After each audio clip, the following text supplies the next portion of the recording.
নমস্কার, তো সবাইকে ট্রাইব টিভি বাংলায় স্বাগত। আজকে ফিল্মি সফরে যিনি আমাদের সাথে আছেন, তার প্রত্যেকটি চরিত্রই দর্শকের মনে দাগ কেটে যায়। সেরকমই এরকম একটা চরিত্র যেখানে তাকে ভাবাই যায় না যে তাকে এরকম রূপে আমরা কখনো দেখতে পেতে পারি। আর বাংলায় প্রথমবার এক অভিনব পোস্টার লঞ্চের অনুষ্ঠান, যেটা গোটা বাংলার মানুষ সাক্ষী হয়ে থাকলো। তিনি সোহমদা, আমাদের সবার প্রিয় সোহমদা, কেমন আছো তুমি একটু শুনি। আর তার সাথে যে লাইভ পোস্টার, যেটা আমি বললাম, বাংলার মানুষ প্রথমেই ভাবতে পারবে একটা নতুন অভিনব চমক। ইয়েস, চমকটা কেমন লাগলো বলো? দুর্দান্ত।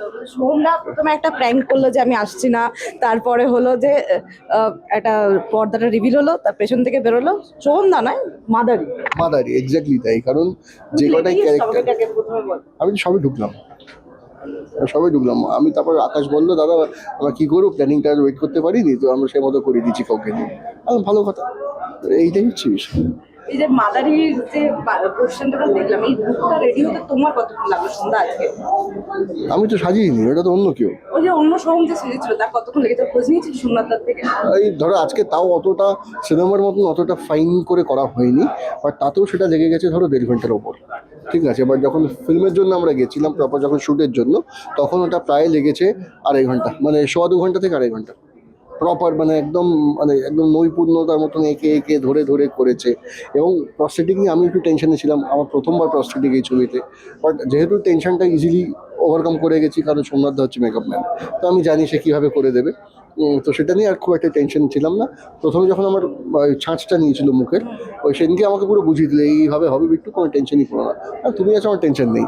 ঠিক আছে না, সোমনাথদাই পড়াশোনাটা করেছে অবশ্যই, কারণ তার একটার পর একটা তার ছবিতে আমরা দেখেছি, এবং সে পুরোটা হেল্প করেছে।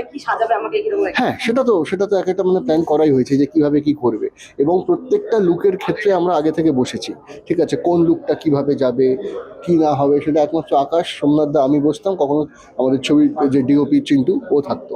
আমরা এই কজন মিলে বসতাম যে এক একটা লুক, তার সঙ্গে ড্রেস কি যাবে, সবটা মিলিয়ে বসা হয়েছে। তারপর আমরা ফ্লোরে গেছি, এবং যাওয়ার দিনও হয়তো এরকম কিছু জায়গায় মনে হয়েছে যে না, এটা এরকম করলে ভালো লাগছে না, আর একটু যদি বেটার করা যায়। তো সুতরাং যাওয়ার আগেও সেটা লাস্ট অব্দি চলেছে, মোমেন্ট অব্দি। আর আজকে যে প্র্যাঙ্ক ব্যাপার স্যাপার প্ল্যানটা কাজ ছিল তোমার পুরো ট্রিপ, এটা একটু শুনতে চাই।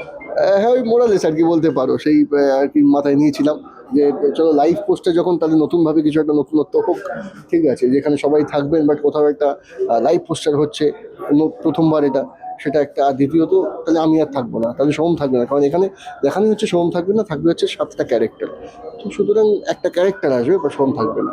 যে কারণে আর কি আকাশকে বললাম, আকাশ চলো এইভাবে আমরা একটু স্ক্রিপ্ট করি, যে তোমার কাছে যে ফোন আসবে, তারপর তো তোমরা জানোই যে কিভাবে। এই 7টা চরিত্রকে যে ভাঙা গড়াইতে তোমার কতটা ভাঙা গড়ার গল্প ছিল একটু? একদমই তাই, খুব টাফ ছিল, মানে একটা ক্যারেক্টার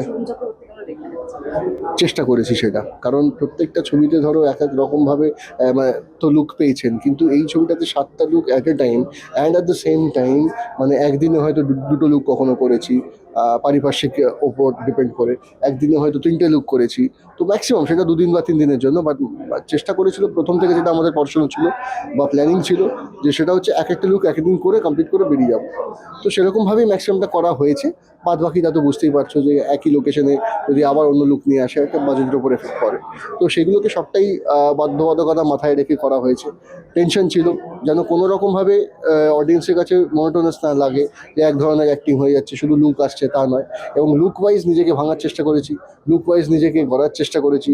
লুক ওয়াইজ ডাবিং এখনো হয়নি, বাট তবুও সেইভাবে মানে ভোকাল টোনটা চেঞ্জ করার চেষ্টা করবো। আর সোহম চক্রবর্তী কি রিস্ক নিতে ভালোবাসে? সবসময় জীবন মানে তো রিস্ক নিয়েই যাচ্ছে, আমার প্রত্যেকেই নিচ্ছি। তো ঠিক আছে, না হয় পর্দায় দেখবো একটু রিস্ক করছে। এত বছর তো ক্যারিয়ার থেকে মানুষের কত রকম রূপ পাল্টে দেখলে আশেপাশে চেনা?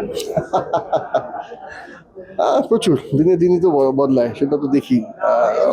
মন খারাপ হয়েছে? মন খারাপ তো অবশ্যই হতো, এখনো হয়, বাট তুলনামূলক একটু কমিয়ে দিয়েছি, কারণ এক্সপেকটেশন যত কম রাখবে তত মন খারাপও কম হবে। Thank you so much. আর বিনোদনের এরকম সমস্ত আপডেটের জন্য অবশ্যই চোখ রাখুন ট্রাইব টিভি বাংলা।